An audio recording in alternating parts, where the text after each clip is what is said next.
legal precedents that have really shaped the American landscape in terms of why there's so much big money in politics.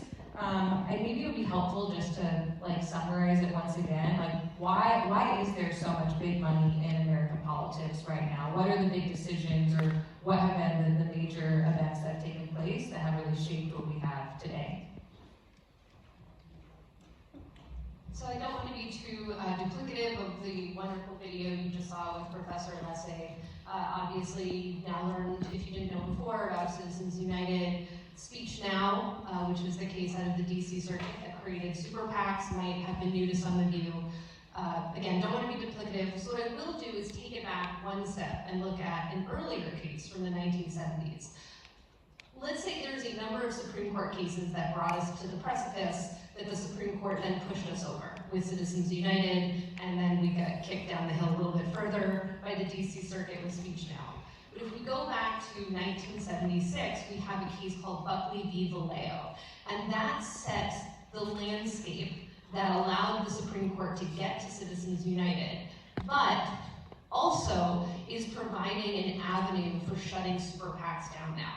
So what Buckley v. Vallejo did, it was a big case, and it looked at challenges to laws that limited contributions to candidates, and then also laws that limited how money is spent by various political committees, either owned by candidates or other.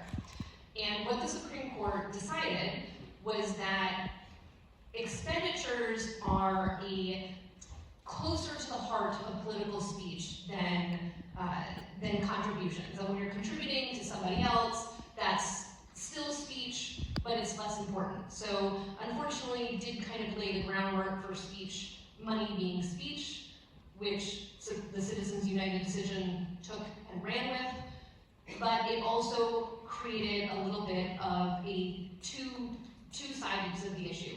They're going to analyze expenditures and contributions differently. And that's how we end up with Citizens United. Citizens United says, well, these are independent expenditures, and the two words there did a lot of heavy lifting, right? You have expenditures, so the Supreme Court says, well, you know, we're going back to Buckley, this is really important, this is political speech, again, it's money, but they said that is speech itself. And then it also said, well, and it's independent, right? The whole idea of an independent expenditure is they're not supposed to be talking to the candidate. How on earth can you have a quid pro quo agreement between two parties who aren't allowed to talk to each other? I think we know that there are some severe limitations to the rationale there, but that's really what lay at the heart of Citizens United and how we got to this idea of money and speech. But then we get Citizens United, and then we get to Speech Now, a lower court decision, a knee-jerk reaction. It was actually argued before Citizens United was decided. There were no re-arguments. There was a written opinion that came out something like 6 months after Citizens United, and really did not understand the difference between the way in which the Supreme Court looks at contributions and expenditures. Speech Now is all about contributions. It is all about whether or not somebody can, or a corporation or a billionaire or whoever it is, can donate unlimited amounts of money to a super PAC that is then making these independent expenditures. And they said, well, the Supreme Court said that because an independent expenditure can't lead to quid pro quo corruption, obviously a contribution can't either. Professor Lessay really well pointed out the fallacy of this. Obviously it can, just because the independent expenditure PAC is not talking to the candidate, if we accept that, doesn't mean that there are any rules stopping the contributor from talking to the candidate. But more importantly, it is a contribution. It is not considered with the same, it is not given the same amount of protections, or it's not considered as important a type of political speech as expenditures. Contributions have been capped by the Supreme Court repeatedly, and there's every reason to believe that the Supreme Court follows its own precedent, would affirm the cap on independent expenditure committee contributions. So that is a long-winded answer, but I did want to just sort of add that piece to it. Thank you, Courtney. Very, very helpful in laying out and trying to help us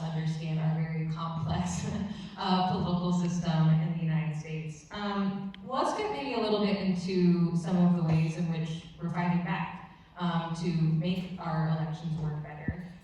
For the both of you, I'd love to hear how, within your respective work, how you are confronting the issue of money in politics. Yeah, I'll go first. Wait, can we hear me? Yep. Yeah, we can hear me if I don't have a mic. But you know what? It's funny because when I gave my intro, I actually didn't say this, and I try to remember. Always say, as a congressperson, what are you doing to fight the problem, right? So I'm saying that we're doing, and we're trying to do it, two different things, two different buckets. The first bucket is the most obvious one. You walk it like you talk it. If we say that money in politics is bad, then we should not accept that type of money into our own campaigns. It means that we have to model out and demonstrate to people what it looks like to run campaigns that are people-centered, that disallows this truly race to the bottom, right? Because this is what this is, a rapid race to the bottom. So I don't accept corporate PAC money, right? We're not talking to, mega billionaires who want us to, do whatever or maintain whatever industry. But the next thing is that we also have to have the alternative, right? So I introduced a bill to end super PACs. Right, so it is very similar to what we're talking about in the main case, and what it would do is it would take that very problem of why can corporations give whatever money they want as long as they do it to a super PAC, right? It's absurd to think that just because they're giving to a super PAC and not a candidate themselves, that there is any sort of distinction there. Let me tell you, the super PACs who were running into my district, they were very clearly running against me. They were very clearly supporting somebody else. And aside from the fact that they can put limitless money into the campaign, there's also no sort of regulation of what they can say, which is why we see that they can lie, they can say whatever they want, and a lie is going to make it so much, it's going to circle the world 5 times before you get a truth out, especially if you don't have $1 to counteract it. So what we're proposing is a $5,000 limit on any individual mega billionaire to give to a super PAC. What that would do is basically it gets rid of super PACs. They now functionally are able to give the same amount of money that any other PAC, whether it's a labor PAC or a candidate's PAC, is able to give. So that's going to essentially stop them from being able to give limitless amounts of money to pour into our campaign. So that's the first thing. We also support, for instance, I think like Rep. Paul has the legislation that would overturn Citizens United.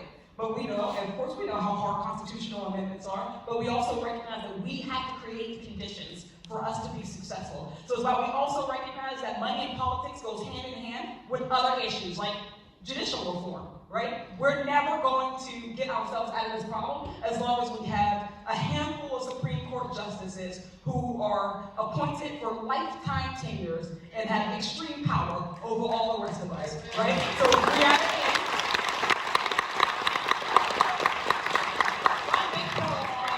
these people should not get to serve forever. They should not get to serve for lifetime. For many, many reasons. But also, I am also a big fan of, we gotta pack the courts. I'm sorry, we won't say it, right? And time to pack the courts, right? Because we don't believe in just laying down and losing. And then those are some things with Supreme Court reform, but we also have to talk about Senate reform and the filibuster and how they're able to just hold every good thing that the American people want by popular demand hostage. So those are the things that we support, right? The bills themselves, walking like we're talking it, and then creating the conditions for us to be successful.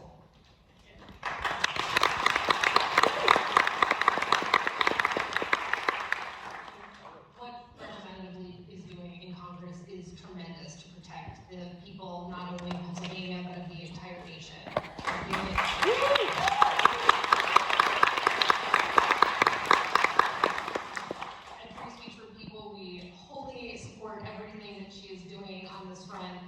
The abolishment of super PACs is a critical piece of what we do. And to talk a little bit more about what Free Speech for People does, we were actually founded the day after Citizens United. Our tremendously brilliant founders recognized immediately the danger that this decision posed for the democracy. That got worse when Speech Now came out, and they have been tirelessly fighting to get big money out of our political system to protect our democracy for the people, to return the First Amendment to be what it should be, which is about the free speech rights of people. not corporations, to ensure that there's actual political equality in our country. It's an honor to work with folks like Alexandra, like John Bonifaz, who is our co-founder, to be part of this mission.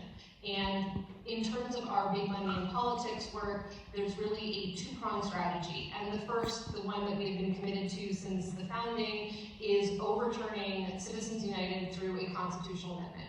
The Supreme Court got it wrong. They said that the First Amendment requires them to open up these floodgates to allow unlimited corporate spending in our elections. That is not what the First Amendment says, but it's not what the First Amendment says, but we need to get that reminder in the Constitution itself through an amendment that overturns Citizens United, that requires Congress to put caps on contributions and expenditures, and reminds us all that corporations and artificial entities are not people, people are people. So it's a hard job, right? Amendments don't come easy, but none of this has come easy, right? The effort to capture our democracy by corporations did not happen overnight. Right? That's why I talked earlier about what it took to get us to that precipice. There were decades of corporations and billionaire special interests trying to get the Supreme Court to a place where they're going to make decisions like Citizens United. It's going to take a while to get an amendment passed, but the fact that you are in these seats, that is step number one. The fact that we have people like Representative Lee, that's step number two. Working toward that amendment is critical. But I want to caution us all to remember that it doesn't end there. It's not like our hands are tied until we get this amendment passed. And that's one of the reasons why I talked about Buckley earlier. It's one of the reasons we brought up this video from Professor Lessig. There are ways, even without touching Citizens United, to change the course of the way in which money is operating in our system. And the big one, of course, is abolishing super PACs. You do not have to touch the decision of Citizens United in order to abolish super PACs, right? Super PACs are about unlimited contributions. The Supreme Court has repeatedly affirmed and upheld contribution limits. They have done so repeatedly. They talked about Buckley repeatedly in Citizens United. In Citizens United, they talked about it being an expenditure, not a contribution. That distinction matters. And this is why, without touching Citizens United, we can abolish super PACs. The other thing that Free Speech for People is working on is getting multinational corporate money out of US politics. There right now is a loophole that was created by Citizens United that allows foreign money into our elections. There is a law, a federal law, that completely, entirely prohibits the spending of money by foreign entities and foreign individuals, either directly or indirectly, to influence US elections, right? That law was challenged. It was affirmed by a 3-panel district court judge in a decision written by then judge, now Justice Kavanaugh, recognizing that when it comes to foreign entities spending in our elections, it's not just about quid pro quo corruption anymore. That's not the only state interest the court can look at. They can look at the way in which it affects our ability to have self-government, right? To have our own democracy, our own goals, our own values. That was upheld. That decision is called Blumen v. FEC. It's fascinating. It's this, they found the plaintiffs were like, as picture perfect as you could get. It was somebody who went to college in the United States. I think he might have been Canadian. He wanted to spend $50 printing flyers for Obama. He went down to Kinko's and he wanted to hand them out in Central Park. And then Judge Kavanaugh, with a 3-judge panel, said absolutely not. 0 means 0.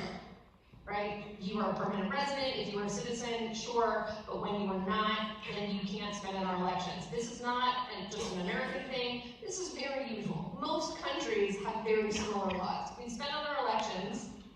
You got to be a citizen or a permanent resident. That's pretty standard. But Citizens United opened this massive loophole, right? Because now you have corporate spending coming in. You have the ability for corporations that are massively influenced by foreign entities, foreign governments, to be spending in our elections. So we have we are supporting legislation in a number of states at the federal level, including here in Pennsylvania with some fantastic advocates who are working tirelessly to get this bill passed that would keep foreign influenced corporate money out of Pennsylvania elections. So that's the other piece we're working on. So while we're working on the amendment, hopefully while you are all working on the amendment, there are other ways we can work to protect our elections. Thank you, Courtney. We'll dive into some of those specific solutions a little bit more in a second, but I'd love to just dive in a bit deeper to the state of Pennsylvania, and even specifically Western Pennsylvania. And Congresswoman, I'd love to hear, like, how do dark money groups or big money interests really affect the landscape here? Oh my goodness. I have two instances, right? The first one, because remember, right, state level politics and federal level politics are actually not governed the exact same. So how many people here know what the state level contribution limit is in Pennsylvania? There isn't one. There isn't one, which means that a person could give unlimited money to someone running for state house, for instance. Anyway, I know people who have received $500,000 checks from an individual, right? So like that is, it just shifts the entire face of politics. Listen, I talk a lot about, who are the people who are most impacted by just money and politics in the first place? Like the people you think it is, because who can afford to spend this type of money, right? The number one thing that ends up happening that has ended up, I think the video might have said it, or I just know this, right? When the more and more money influences politics, the less and less time politicians spend doing their job, right? What politicians end up doing all day is dialing for dollars, fundraisers, right? That's all they can do. When I say that my colleagues spend 40 hours a week, 20 to 40 hours a week dialing for dollars to keep their jobs, that's one impact that money has. The second impact is who are the type of people who can afford to be in government, right? Well, poor people can. Working class people can. Are you somebody who comes from a background in the service industry? Yeah, you're less likely. You can't afford to do this, right? Black and brown people. Black women is a demographic of people who are less likely, or the least funded, shall I say, demographic in politics, right? So if you're thinking, who gets the most money in politics, you can run it down. You know who gets the most politics. So what it does is it pushes people out of the electoral process, and it makes your voice harder to be heard. So I can take my own campaign, right? Millions of dollars come into the election. Well, why does it matter? Because some people say, well, raise more money, or if your vision or your message is the best one, then it will push through. Well, that's not true. Because if you have more money and you had it earlier, you can set the stage, you can say whatever you want, right? We saw in the last election cycle 2 candidates and primaries that the most expensive in history, Jamal Bowman and Cori Bush, right? Both progressive, both black, right? Both in districts, right, where they had become the first of their type at all. Cori Bush, the first black woman from, Missouri. Me, the first black woman from Pennsylvania. They type, people like Ayanna Pressley, the first black woman in Massachusetts, right? There is a theme here, right? They go after the most vulnerable because they don't want people who reflect the actual needs of working class people. The more that these people are able to influence your politics, the less likely we're going to have Medicare for all. Because you know who doesn't have a huge lobbying group? Working class people who want Medicare, right? Who doesn't have? This is very sad, right? But when we think about the amount of school shootings we had, there was one today. There was a school shooting today. This is not a line that you hear in other countries. Other countries don't wake up and say, there was yet another school shooting today. Why? Because their legislatures took action immediately. Well, why doesn't ours take action immediately? Well, because if you have to run every 2 years and it costs more and more and more to run for office, that means you have to raise more and more money. So you don't turn to working class people. These interest groups knew one thing. When the progressive movement happened and we started to revolutionize the way that we do politics. That's how progressive and working class people got in our office. We utilized what we had. We didn't have money, so we went to people through social media, digital, and email. We knocked, we went door to door. Those are the type of things that working class candidates can do, and they are energizing. They get people excited. We know when we poll that people care about, public education. They care about, their air quality. They care about, the cost of groceries. They care about healthcare, right? It's only when big money comes in to distort those things that you start to say, well, maybe other people can win, right? We know that. Well, when people came in with money, those interests overtook what people actually wanted. So people more than likely want guns out of our schools. People more than likely believe that we do not have to be a country where assault rifles proliferate the streets. Well, NRA said otherwise. We know that climate crisis is the most urgent, one of the most urgent crises that we are facing right now. Well, the oil and gas lobby says otherwise. And they have access to all 500, well, not all. They have access to most of the 535 people who serve us in Congress.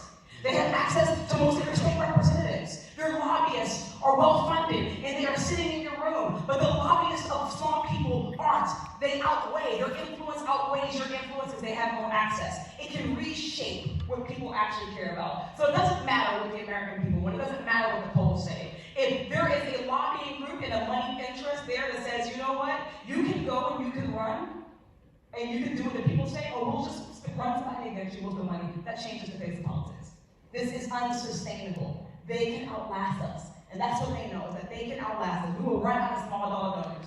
If you gotta go and ask the same working class person for $25 or even $2,500 every year, they will run out of money. Elon Musk will not run out of money, right? They will not run out.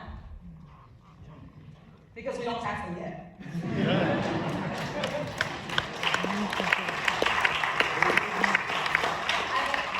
I feel as dire as things are, that actually right now, my sense, and I'm curious from both of your perspectives and working on these issues, I feel like actually things are quite ripe though for reform, that, as it's the most expensive primaries in congressional history, or the most expensive general election in U.S. history that just happened less than a year ago, that more and more people are realizing the crisis that we're in, and that's actually true, surprisingly, across the political spectrum. And actually going back to the video that we just watched a bit ago that was filmed before the 2024 election and was referencing this ballot measure in Maine, would love to hear more about what happened with that ballot measure, what's the status of that. Courtney, do you want to share an update about the status of that fight in Maine? Sure. I mean, what Alexandra said earlier was right. It has a good outcome. A vast majority of Maine voters supported the ballot measure. It became law early this year. It was, I know you're all going to be surprised, promptly challenged by two super PACs who would love to continue to spend huge amounts of money in Maine. We did unfortunately get a pretty bad decision from a magistrate judge, but tees up exactly what Professor Lessig was looking for, which is to bring this issue to the First Circuit. This is the first time the First Circuit has considered this issue, and there are some really, really strong advocates who are going to be briefing and arguing this before the First Circuit, and we're looking forward to hopefully getting a really nuanced and thoughtful decision, especially given everything we know about super PACs, what we know now that we just didn't know in 2010. Right? There's not just more time to think about the legal issues with that original speech now decision, but we also have tremendous amounts of information. We have cases like the Menendez indictment. We have the examples that Professor Lessig mentioned in that video, and we're looking forward to that being before a panel of the First Circuit.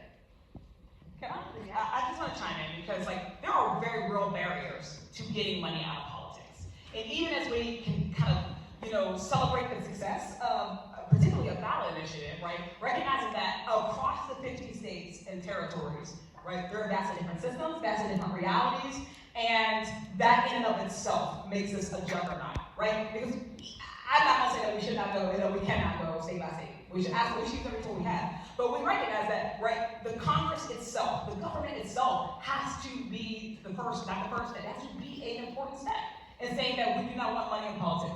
So even if you think about, take the DNC for instance, The Democratic National Convention has the opportunity and has faced, referendum on whether or not we as a party ourselves, and primaries, we're not talking about like unilateral disarmament.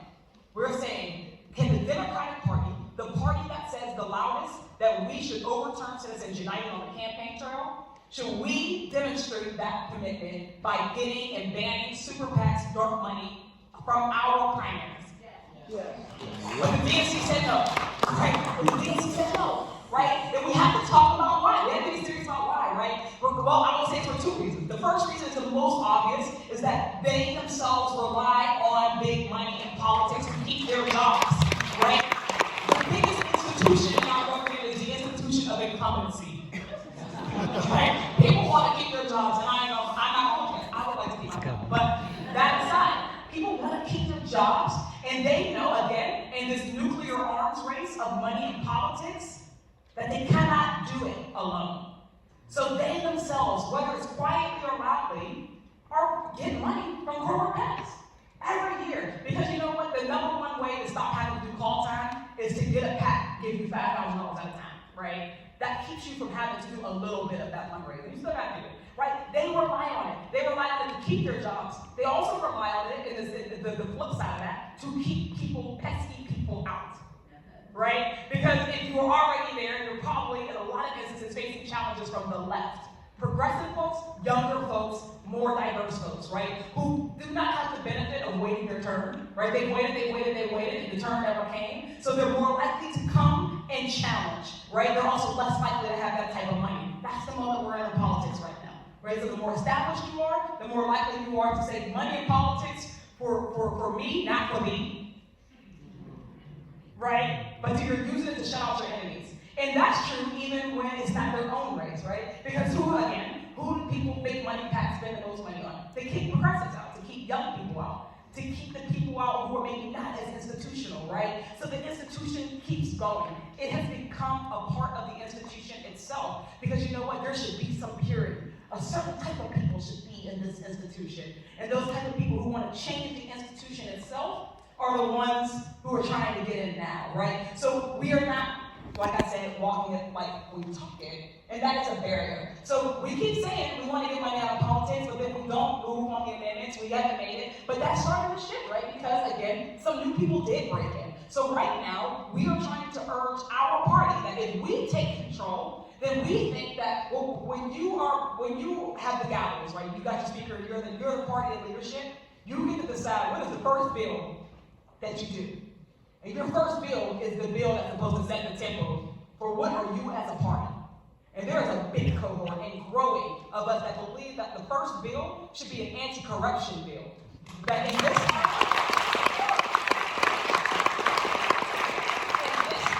where we are seeing not just a rapid descent into authoritarianism, that we have to demonstrate our commitment to anti-corruption politics. Which means that members of Congress shouldn't be trading stocks, right? You shouldn't get the insider trade. No, we shouldn't say trading stocks. You should get the insider trade, right? Members of Congress shouldn't insider trade. Novel idea, right? We should not rely on super PACs, foreign interest PACs, any of that. They should not get to control our politics while our democracy is fighting for its life. And what we know is that we are at the point right now where it is more likely than not. It's more likely to fail than to succeed. Our democracy is more likely right now to fail than to succeed. And if we say we care about democracy, then we have to take pro-democracy steps to fortify it. So anti-corruption politics needs to be number one. That's a Democratic and a Republican issue. Money in politics undergirds that.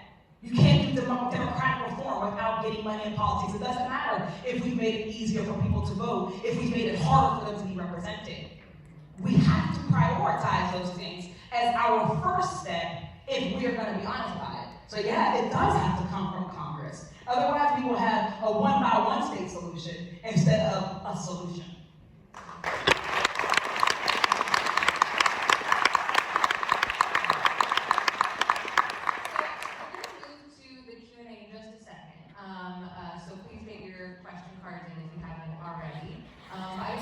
One more question to you both. Obviously, we're so, all of us are so lucky to have a in like Congresswoman Summer Lee in Congress.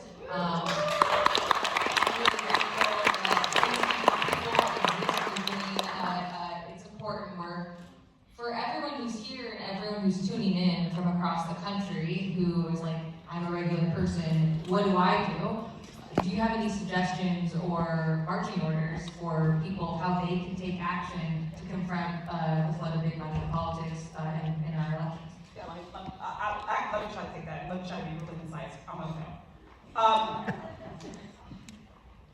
Education is important, right? Sometimes people say, what can I do? Education feels like it's frivolous. But the reality is that if you poll what people say they care about money and politics, it'll go very well. But the reality is that we aren't really recognizing how foundational it is. More people need to understand how money and politics works, how pervasive it is. When we talk about what are the first issues that people who are running for Congress have to answer when they go to you, the voter. Because again, remember, the final fail-safe in a democracy isn't the Democrats. It isn't the legislative party. It isn't the legislative branch, right? If the checks and balances aren't checking and balancing, when we get to that point, the final fail-safe is the people. It's the people, the power of the people. Now, there are 3 ways that people exercise that power. I usually say 2, but I forget one. There are 3 ways that people exercise power when we are in a power struggle. The vote is number 1, if you have it. Number 2 is your organized money. And number 3 is your organized labor. All of those things are meant to work in concert. If you are not exercising all 3 at once in an organized way, then we're not exercising any of them in a way that matters. When we talk about our political system, when we talk about our elections, yes, maybe you, and say you all live in PA 12, and we have 755,000 people that we represent, we are supposed to answer to the 755,000. And when I tell you what issues come up, we need to make this the number 1 issue. It starts with you. It starts with your voters. It starts with your organizing. We have to organize ourselves into making money and politics a red line issue. So that has to come from you all. So when we talk about what a politician, when they first run for Congress, I'm going to be very frank here and it's going to make people uncomfortable. But the reality is right now, if a person is going to decide to run for Congress in 435 districts, the number 1 person who they hear from is usually AIPAC. Yep. And it is just real, right? They do, and I know this because I talked to enough candidates to have a really good poll of this, right? And I'm not even saying that as a pro or con. I'm not saying that as a negative. It's a neutral. It's just true. Right? That they can come and they can say, hey, we want you to talk about this issue, and then the candidate that goes and says, okay, I will talk about this issue. It's because the people in those districts make that an issue. Why isn't money and politics the same thing? You can make it that.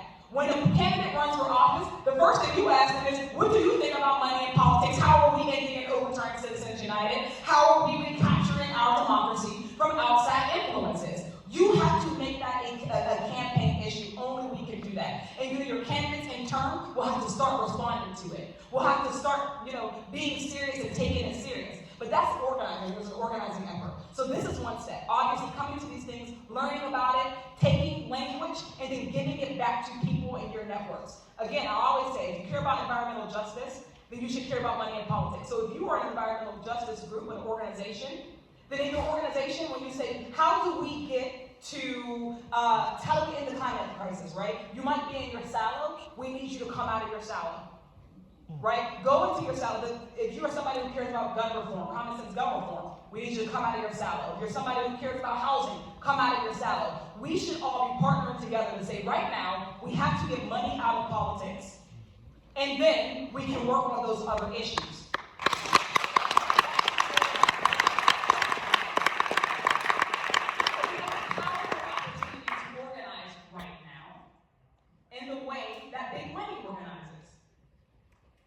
Without money. No, with money too. But I can't possibly follow any of that up. So I will just follow up with don't worry, I got trouble with half that answer. I think it's a great answer. But I do want to remind you, because it sounds like what she's asking you to do is hard and insurmountable. It's not. I don't know if any of you have seen those, if you're in the Museum of Science that shows like how the tiny, tiny little part of the whole history of the world that humans lived in. If you look at a chart of the whole history of the United States, this is how much we've had this kind of corporate capture of our democracy, right? It's not insurmountable. It's 15 years. A lot of the people who are sitting in Congress right now got there without money in politics, right? They got there without these kind of unlimited contributions because they were getting elected before 2010. It is shocking how quickly people get used to having that kind of money, needing that kind of money, but it is not how our elections have operated for the vast history of our country. It is 15 years we're trying to roll back, right? Not 200, 15 years, right? This is doable. And a lot of it is going to start, as the representative said, with you reminding your representatives of what they used to do, of the ones who've been around for a long time, for the newer candidates, what they can and should be doing. It is 15 years, guys. It's 15 years we've got to roll back. It's doable.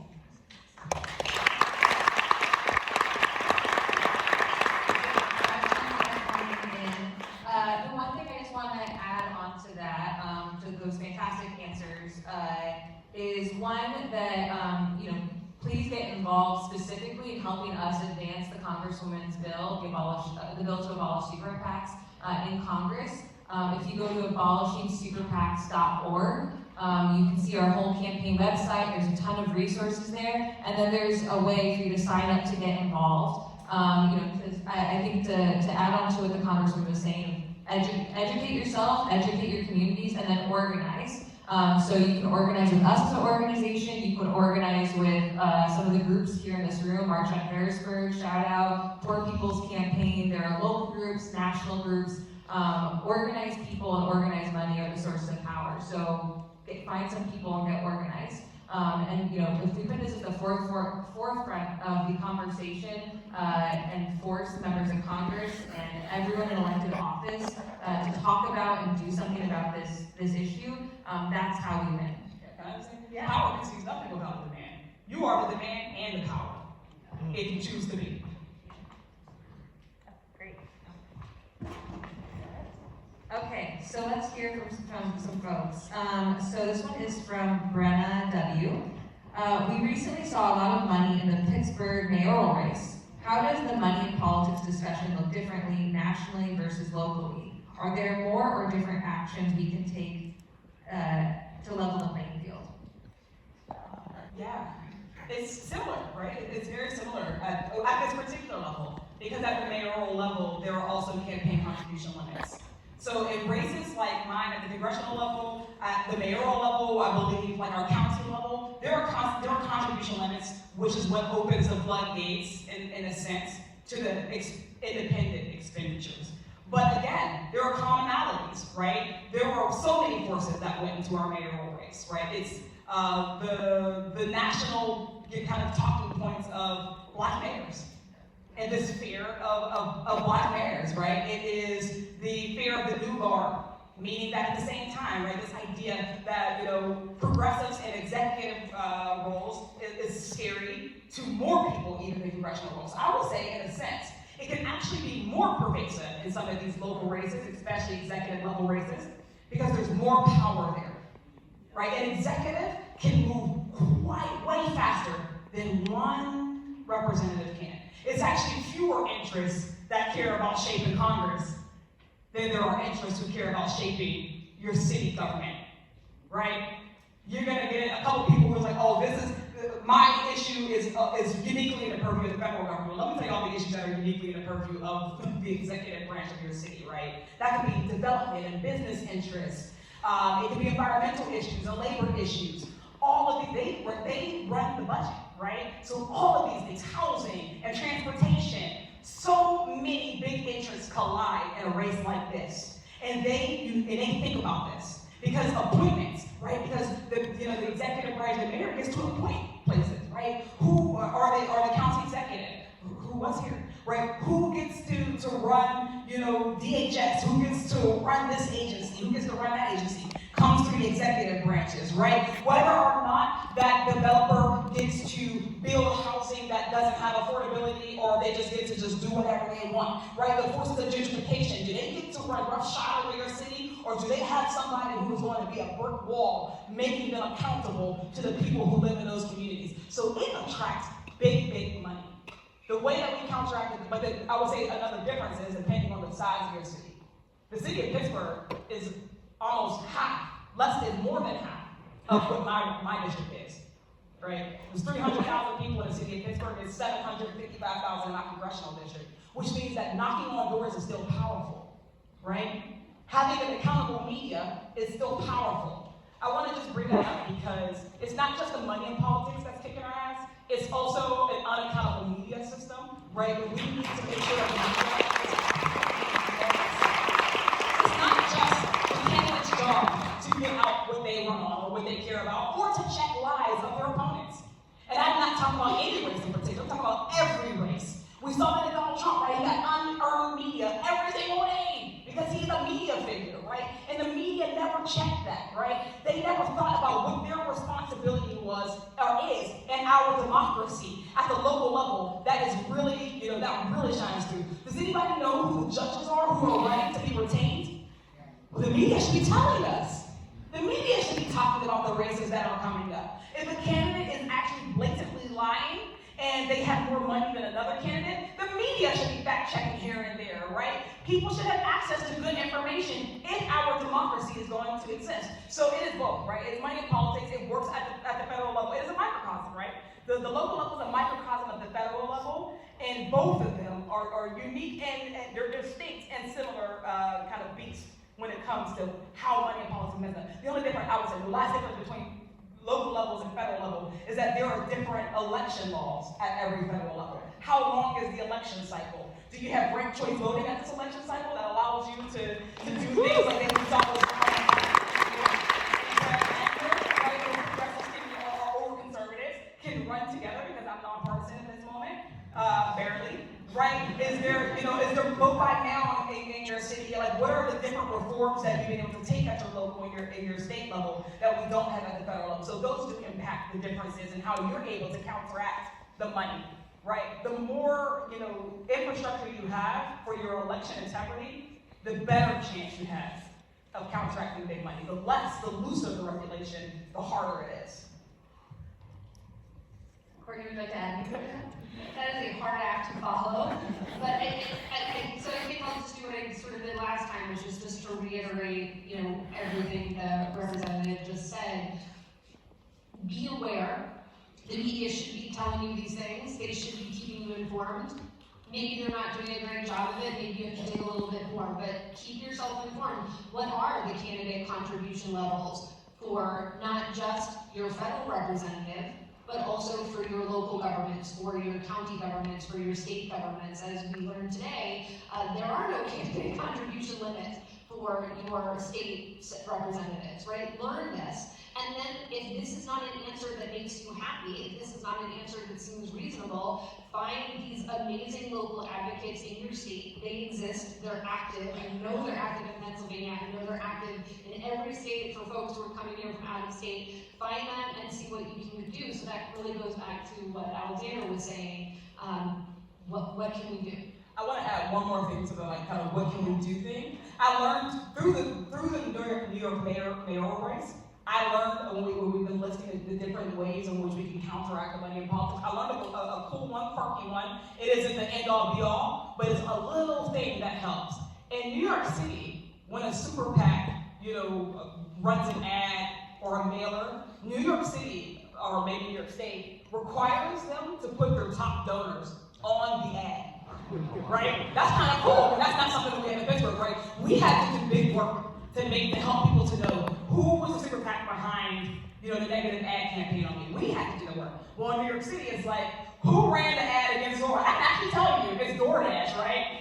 I know, because it was listed, right? It was listed. So that's cool. When you have things like that, cool things that we can work on at the state level, right? Again, because we said it's hard to do things at the state level, but there are cool things you can do at the state level. So as we talk to our state reps, thinking about things like that, which then gives you something that's a little bit more actionable. When you all know, well, here are the top 3 donors or the top 3 industries that are contributing to the super PAC, you can take action on them, right? So if there's an industry that is pushing, a candidate, because I don't think about the candidate, I think about the interest that the candidate is bringing to the fore. If there is a billionaire, a local grocer, or whatever it is, you can say, I don't want to spend my money there.